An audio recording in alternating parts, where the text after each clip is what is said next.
据环球时报报道，由英国造船和海运业分析机构发布的统计数据显示，2021年全球新船订单量为4573万修正总吨，其中中国造船企业承接2280万吨，位居世界第一，而韩国造船企业承接量为1735万吨，屈居第二。也意味着韩国造船企业连续3年保持全球第一的记录被中国终结。中国是如何反超韩国稳居世界第一的？中国又是如何拿下法国海运公司100亿造船订单？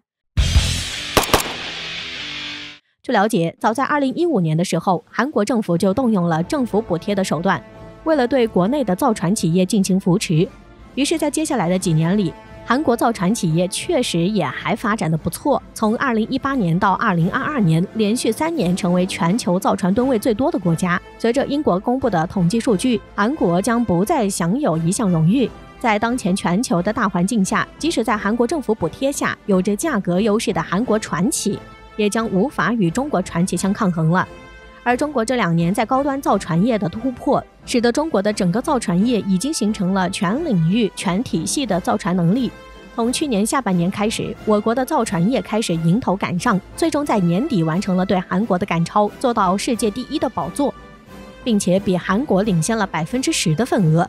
可能这样说不能直观地感受到中国的订单量到底有多少。例如在中船重工去年的报告显示，光是中船重工下属的各大造船厂，去年1年就有70艘共877万载重吨的订单，达到了277%的吨位增长，一改前几年整个造船业开工不足的情况。这份数据可以实实在在地看出中船重工这样的龙头企业产能的新增和利用情况。这只是中国其中一家船企的订单量，还没算上江南和大连这样南北齐头的大型造船厂，就已经接近韩国造船企业承接量的1半了。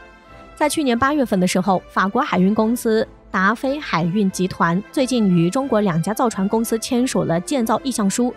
订单包括9艘2.2万 TEU 级，一个 TEU 等于一个20英尺长的集装箱的超大型集装箱船，每艘造价最高可达 1.6万亿美元，9艘船只的总订单额达到了 14.4 亿美元，约合100亿人民币左右。这将近100亿的订单，中国是如何拿下的呢？这几年里，中国造船崛起，但凡是船舶方面的订单，韩国都必须和中国竞争。中国走了韩国人的路，势必会让韩国人无路可走。在这样强劲的竞争下，无疑会让韩国造船业雪上加霜。所以大部分韩国船企为了保命，只能选择裁员。这次法国海运公司的大订单，在韩国人看来本来是雪中送炭，可以让韩国造船缓一口气。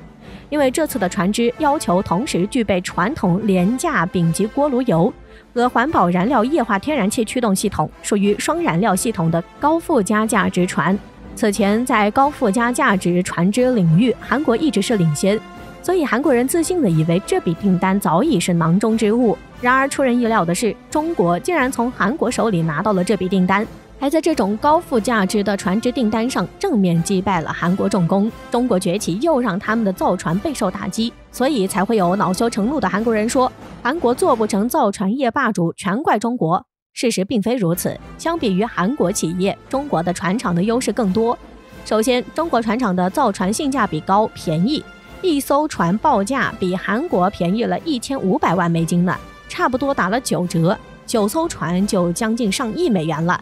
加上最近出问题的大型集装箱船，还真没有中国造的。其次，中国船厂容易接受设计修改，韩国船企一般设计稿出来之后是不太能接受大幅度变动的，而且还要支付一笔不菲的费用。但中国就不一样了，面对船东的要求，也是尽可能的是配合。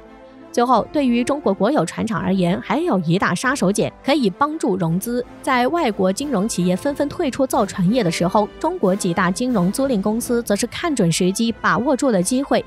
几乎这几年造船业的大单里都有他们的身影。所以，除了中国船厂能在每艘船上便宜1500万美金，更重要的是，中国船厂可以接受宽松的支付方式和帮忙融资。这对航运萧条期的资金紧张的航运公司无疑是充满着诱惑力的，所以到底选哪个，结果应该不难猜吧。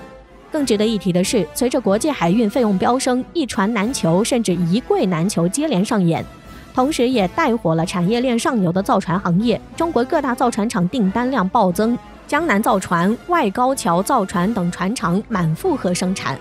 发货排到2024年甚至2025年。虽然中国造船业最近才被人所熟知，但熟悉中国历史的人就会知道，其实早在宋朝的时候，中国的造船数就是世界第一。根据史料记载，在公元997年，宋朝的官方造船业厂规模极为庞大，一天就能造出1艘船来。在船的种类上还分为落脚头船、大滩船、纺船、飞篷船多种，不同的船有不同的作用。直到明朝郑和下西洋时，中国的造船技术依然是世界第一，所以并不是空口而谈。只是在近代的时候，中国造船业才逐渐走向衰败，直至落后于全世界。中国之所以现在振兴造船业，也不过是为了拿回曾经属于他们的荣耀。目前还是有很多人对于民用造船业的发展不太感兴趣，觉得中国作为世界第一大工业国，民船建造拿到全世界最大的份额，处在领先位置就是应该的。再加上成本优势，其实也没什么好炫耀。毕竟比起民用造船业来说，也许海军新增了几艘驱护舰，新开工了多少航母，新下水了几艘2栖攻击舰，对他们来说会更有价值，更吸引人吧。但很多人都忽略了一个重要的点，一个强大的民用造船业和一支可持续的航运船队，是一支强大海军长期维持其正常健康发展以及对海洋控制能力的基础。这是多个传统海洋强国所展现出来的经验。反过来看看美国海军目前面临的整体困境，正是其长期以来民用造船崩溃、造船业整体规模和能力垮台导致的造船成本高昂以及产能不足的直接后果。民用造船崩溃导致大量船厂不复存在，美军为了维持造船能力，就只能花费额外的成本来养活船厂。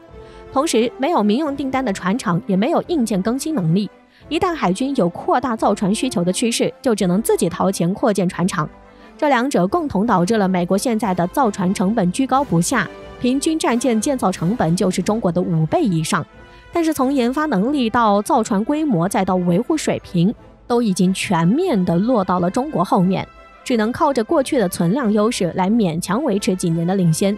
就拿航母为例吧，美国航母现在的情况是，全美国能造航母的船坞只有1个，能给航母提供换料大修的船坞也只有1个，能日常提供航母入坞维护的船坞只剩2个。而这种大型船坞的建造周期都是按数年来计算的，并不能通过战前动员扩建的。一旦到战时，任何舰艇的损伤都会拖垮美军的修造能力，其根源就是流失的造船工业。所以说，民用造船是根，军用造船是木，根发达了，木才能健康茁壮。